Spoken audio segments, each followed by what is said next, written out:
Queridos amigos e irmãos, a paz do Senhor Jesus Cristo reine em sua vida e no seu coração.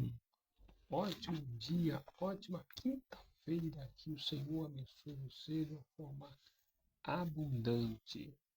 Amém, queridos? Meus irmãos, louvo a Deus pela vida de cada cristão, seja você em qualquer lugar, que o Senhor te alcance, te dê a paz, te dê a felicidade. Tá bom? Que você vá crescendo até tornar-se dia perfeito. Tá bom? E você ouvinte que ainda não se decidiu por sua vida, né?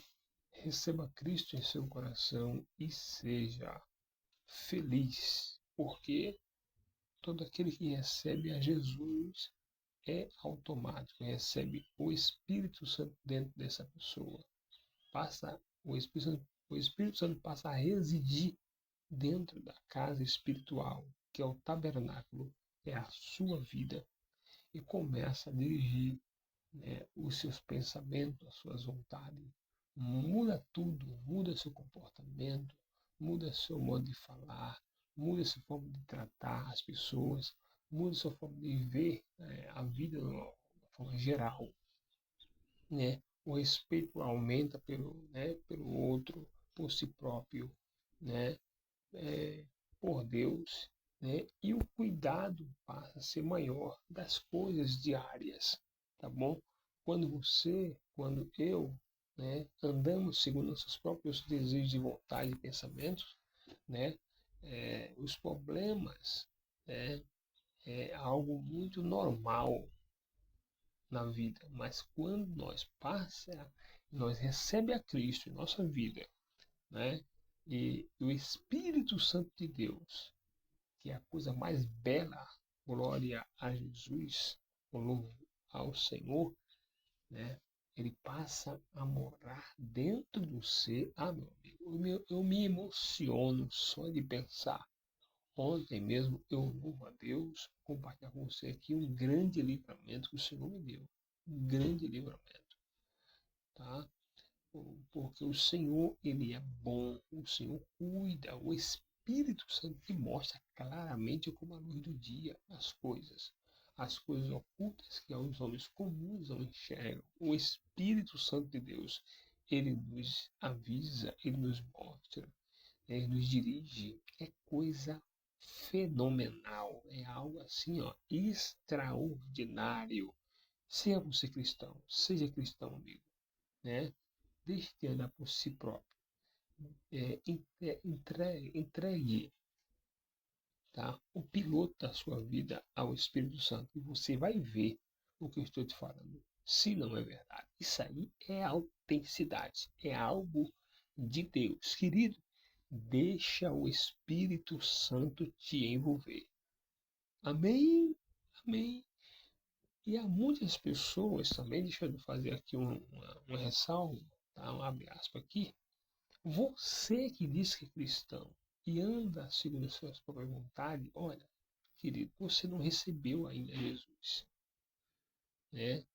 Não recebeu, porque aquele que recebe a Jesus na veia, no coração, na alma, é diferente. É diferente. Onde você passa, o nome de Jesus é glorificado. Por quê? Porque a sua vida torna-se uma doação de si próprio para o outro. O Evangelho é considerar o outro superior a si próprio. Olha só. Já no mundanismo aí, é diferente. O diabo ele fala assim, quem vale primeiro sou eu, depois o outro. Não, não. No Evangelho é diferente. No Evangelho de Deus, em Cristo Jesus e o Espírito Santo o outro vale mais do que eu. Olha aí, que maravilha. Como assim? Quer dizer que eu vou me inferiorizar? Não, não é isso. É que o evangelho de Jesus é assim. Considere o outro superior a si próprio. E você vai ver. E você vai ver que grandes coisas o Senhor tem de fazer em você e através de você. Creia e siga a Cristo em sua vida e em seu coração. Se você crê no profeta, vai acontecer coisas extraordinárias para a glória de Jesus. Não está nada programado falar isso, mas é o Espírito Santo que está falando com você. Meu amigo, venha. Não perca tempo. Seja feliz. Deixe de sofrer. Amém, queridos? Agora, dando continuação no assunto que começamos antes de ontem. Ontem foi um dia, o dia que nós corremos para cuidar dos afazeres, tá? Não demos conta para fazer ontem, mas hoje vamos continuar o assunto que nós falamos sobre a pré-existência ou a existência do Espírito Santo comprovadamente por meio da santa e preciosa palavra de Deus, tá? E também pela história secular, quando é comprovado também que, o universo, o ser humano não veio por si só, vieram porque o Espírito criou tudo e todas as coisas. Amém? É assim que é. E vamos continuar. Queridos, paramos aqui mostrando para você, das vezes que o Espírito Santo aparece nas Escrituras Sagradas, né? Olha, eu quero passar uma outra hora aqui como que a Bíblia ela se ajusta, tá? Nós conhecemos aqui, basicamente, só para você entender, existem os grupos. Quando você separa os livros em grupos, fica mais fácil a compreensão. Ah, poxa, eu não entendo a Bíblia. Olha só. Primeiro, entenda que quem não tem o Espírito aceita as coisas. Olha, quem não tem o Espírito, lê aqui ó, em cima. Quem não tem o Espírito não aceita as coisas que vêm do Espírito de Deus. Ouviu? Pois lhes são loucuras. São loucura.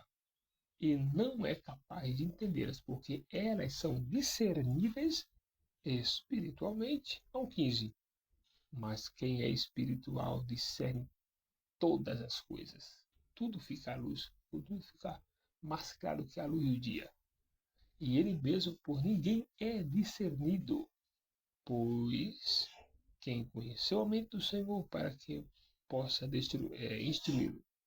Nós, porém, temos a mente de Cristo. Por glória. Então, queridos, para compreender, o primeiro passo é entrar dentro do reino de Jesus. Senão você não vai entender. Né? Muitos aqui ouvem e ficam, como assim? Como assim? Tudo bem, filho, vamos lá. Vamos ajudar. Vamos ajudar a todos. Amém? Então vamos lá. Primeiro passo, receber Jesus na sua vida.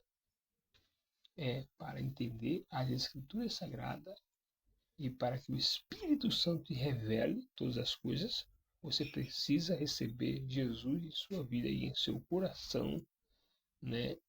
E que o Espírito Santo passe a reger a sua vida.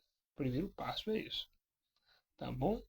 Aí o segundo nós vemos que é a humilhação, é o reconhecimento que você é um bebê espiritual e precisa tomar leite espiritual, que é a palavra santa de Deus, que é o leite materno que dá crescimento espiritual, é a palavra de Deus, tá? Então nós vemos que é a humilhação de si próprio, que é o que? É a questão, da oração. Nós devemos ter uma comunicação, ter uma amizade com Jesus. Nós entramos na faculdade de Deus e Ele vai nos instruir. Por isso que sem humilhação, sem humildade, você não vai chegar, aonde, o Espírito Santo já preparou. Então precisa que nós tenhamos humildade, tá? Humildade para sentar e ouvir e aprender, ok? E terceiro passo, interagir, ou seja, aprendeu, humilhou-se, reconheceu que precisa, é instruído, agora entra a praticidade, tá? Você vai ouvir e vai poder praticar para que o fruto do Espírito Santo venha sendo amadurecido. Exemplo, você recebeu aí, né, o dom precioso do Espírito Santo. Ele está morando dentro de você. Né? Recebeu Jesus, o Espírito Santo passou a morar dentro de você, e agora ele colocou dentro de você como se fosse uma laranja mexerica, aqui em São Paulo, mas lá aí no norte, né, no Brasil, tem uma que chama-se de laranja cravo, né? É a mesma. Então, aqueles gomos, sabe, cada um ali simboliza, né, uma característica do Espírito Santo. Primeiro, vamos pegar aqui primeiro, amor. Poxa, no mundo eu não tinha amor. O mundo não tem amor. Não tem, não tem. Tem o amor do pai para com o filho e o amor eros entre os casais, certo? Mas o amor ágape, o amor de Deus, não. O amor de Deus o mundo não tem, né? Eles acham que tem, mas não tem. Porque o amor de Deus só é recebido por intermédio do Espírito Santo. É uma capacidade sobrenatural. Você começa a entender as pessoas de uma forma assim tão precisa que somente Ele consegue fazer isso em nós. Porque antes eu buscava meus interesses, hoje mais não. Hoje eu busco primeiro o interesse do outro, depois meu. Ou seja, somente o Espírito Santo consegue fazer isso. Por que eu parei aqui agora? Porque há um interesse, eu estou falando com você aqui, eu estou uma leveza muito grande. É o Espírito Santo instruindo vocês aqui nesta manhã. Eu poderia fazer todas as minhas coisas, mas as coisas não têm prioridades. Né? Primeiro é o Espírito Santo, depois as pessoas que têm um valor inestimado. Ou seja, não tem um valor. Uma alma tem muito valor. Tá? Você tem um valor, o mundo, o mundo, você quer mais, você, você quer mais estima do que isso? Olha o que Deus falou que o mundo não pagaria o valor de uma alma. Pode, né? Que adianta o homem ganhar o mundo inteiro e perder a sua alma? Quem disse isso? Jesus. Então, você tem muito valor, tá bom? Então, queridos, por isso que nós temos que ter essas prioridades. É falar com Deus, depois, né, com a sua família, com as pessoas, com seus amigos, né, uns não cristãos, precisamos comunicar esta boa mensagem. Amém? Então, vai dar continuação. Eu falei de grupos, ali tem grupos, tá? O primeiro grupo é o chamado de Pentateuco, que é os primeiros 5 livros da Bíblia. Aí você vê lá, Gênesis, Êxodo, Levítico, Número e Deuteronômio. É o primeiro grupo.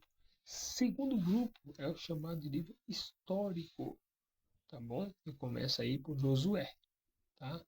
Josué, aí vem Josué, Ruth, aí vem Juízes, né? 1 Samuel, 2 Samuel, 1 Reis, 2 Reis, 2 Crônicas e segue. Aí o terceiro grupo é o, se me for memória na ordem, aí está o livro Poéticos, que começa no livro de Jó, tá? No livro de Jó. Aí vai Jó, Salmos, os poéticos, tá? Os poéticos. Jó, Salmos, Eclesiastes, Provérbios, Eclesiastes, e se me for memória, Cantares de Salomão, ou Cantares, tá? Aí, depois dos poéticos, aí vem os profetas maiores, né? Profetas maiores, que Isaías, Jeremias, Lamentação de Jeremias, Ezequiel e Daniel. Depois dos profetas maiores tem os profetas menores, que são 12, ou profetas pós-exílico, tá? Aí você vê aí, Oséias, né? Oséias, Joel, Amós, Obadias, né, até Malaquias. São profetas menores. Por que menores? Por que maiores? Maiores porque escreveram mais. E menores porque, né, escreveram, né, em menos quantidade. Tá?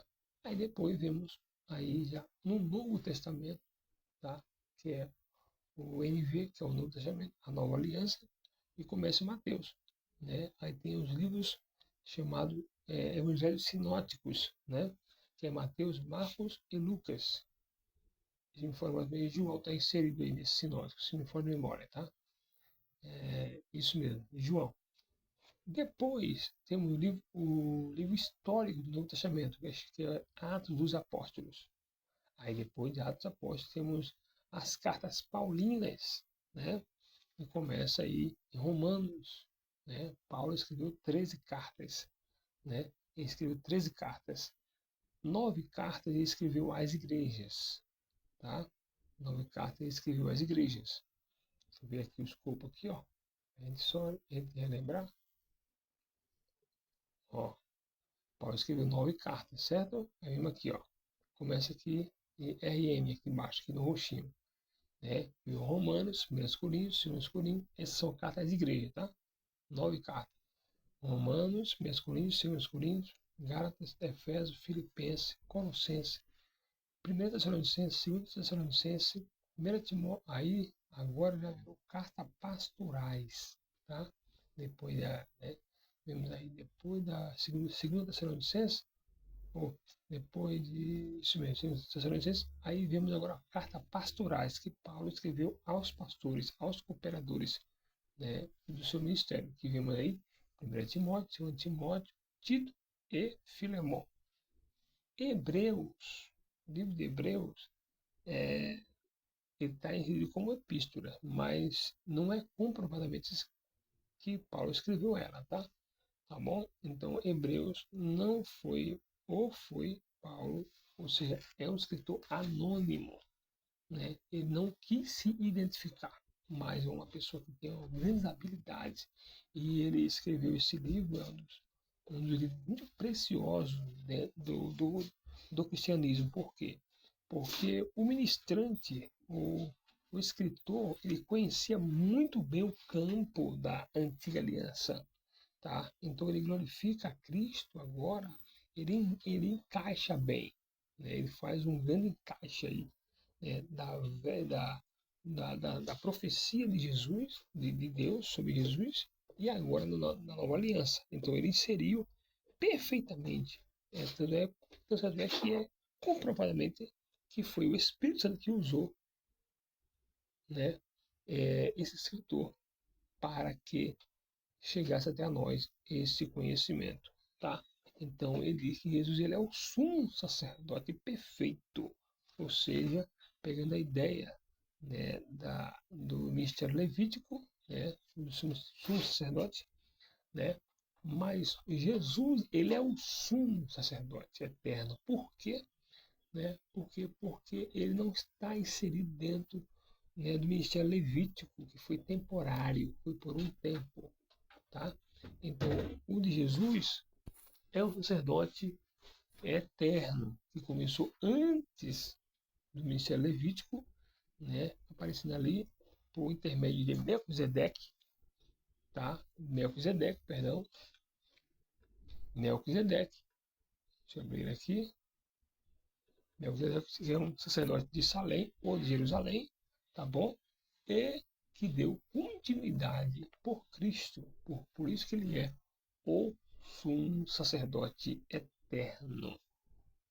Uma outra ocasião, não é o caso aqui, mas só para vocês saberem, uma vez um certo professor, né, falou em uma certa aula de teologia que não havia nada espiritual em Melquisedeque. No capítulo 18 de 14 de Gênesis, ele aparece. Vamos ver se é 14. Eu acho que é 14 ou. Vamos ver aqui. Gênesis 14 a 18. Ele aparece. Não, é isso mesmo.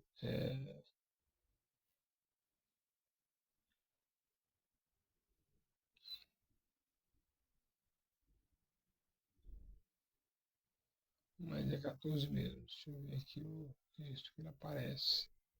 Isso mesmo aqui, ó.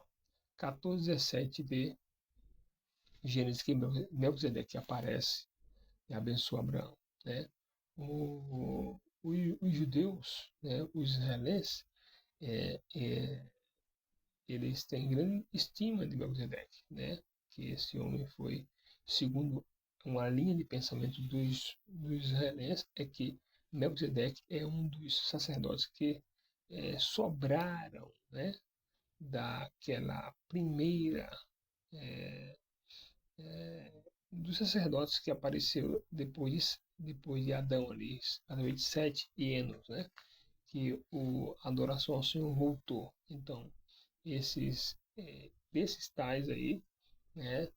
Veio por meio ali de Noé, né? E deu continuidade ali através de Sem, né? Então, eles acreditam que Melquisedeque é um dos sacerdotes eternos que sobraram, mas a gente sabe que não, né? Mas sim, nós sabemos que Melquisedeque é sim, com certeza, é um sacerdote sim, sério, é, é, veio da parte de Deus, né? Mas nós pentecostais vemos ele como uma personificação ali, né? É, do ministério de Cristo, né? Não é só que ele é um sacerdote eterno. Como assim? Vamos lá, vamos pensar. Se é sacerdote eterno, quem é eterno? Quem está dentro da eternidade? Deus. Então, né, há a linha de pensamento que acredita que Melquisedeque seja o próprio Cristo. Né? Olha só o que diz aí, né, no livro de Salmo, né? Glorificando a Cristo. Tu és sacerdote eterno, falando de Cristo. Tu és sacerdote eterno, segundo a ordem de Melquisedeque. Você vê quem que é este Melquisedeque, certo? Então aí vai do seu coração crer aí. Eu creio, né, que esse homem, que esse ser, que ele aparece sem início de dias, sem fim de dias, que é o próprio Deus, tá bom? Mas sabemos que ele era sacerdote de Salém. Sacerdote de quem? De Jerusalém. Quem é o sacerdote de Jerusalém, segundo a Bíblia? Jesus. Amém? Mas vamos lá, não é o caso aqui agora. Então, quando ele falou isso, que não havia nada espiritual em Melquisedeque, né, quebramos por meio da própria profecia, não é o caso aqui, mas vamos aqui ó, comprovar. Certo? E há, assim, muito espiritual em Melquisedeque, queridos. Muito espiritual.